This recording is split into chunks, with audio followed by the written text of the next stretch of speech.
नतीजों के रुझान अब एनडीए के पक्ष में दिखते नजर आ रहे हैं। हमारे साथ बात करने के लिए मौजूद है जेडीयू के वरिष्ठ नेता केसी त्यागी। केसी त्यागी जी, क्या आपको लगता है कि जिस तरह से मतगणना शुरू हुई थी उस वक्त एकदम ग्राफ महागठबंधन की तरफ बढ़ा, लेकिन अब लगता है कि वो एनडीए के पक्ष में होता दिखाई दे रहा है? देखिए, मतगणना के कई दौर होते हैं। प्रारंभिक दौर होता है, एक मध्य का दौर होता है, फिर एक नतीजा होता है। प्रारंभिक रुझानों में जरूर महागठबंधन की लीड दिख रही थी, लेकिन ज्यों ज्यों मत पेटियां खुलती जा रही हैं, एनडीए की बढ़त होती जा रही है। एग्जिट पोल आपको लगता है कि गलत साबित होते जा रहे हैं? सभी गलत साबित हो गए।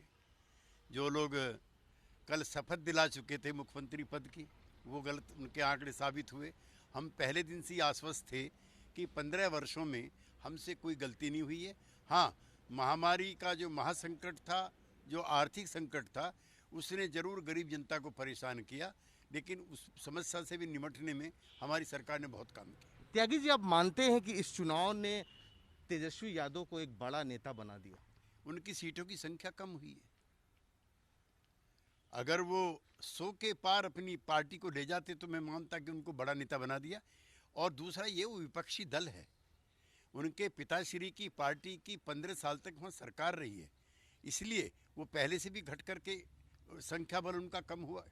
लेकिन आपको लगता है कि जिस तरह से नीतीश कुमार ने अपनी अंतिम रैली में साफ तौर पे ये कहा कि अब यो उनका अंतिम चुनाव है, आपको लगता है कि एक तरह से भावनात्मक रैली के तौर पे ये देखा जाए? नहीं, हम उनके इस स्पष्टीकरण को नहीं मानते हैं।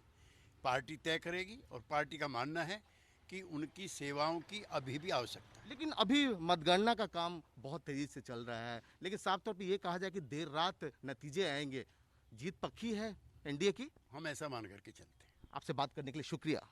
ये थे जेडीयू के वरिष्ठ नेता केसी त्यागी, जिनका साफ तौर पे कहना है कि हम एनडीए की जीत लगभग पक्की है। और जिस तरह से उन्होंने साफ तौर पे कहा कि तेजस्वी यादव को वो कोई बहुत बड़ा नेता नहीं मानते, अगर उनकी सीट बढ़ती है तो ये माना जाना संभव होगा।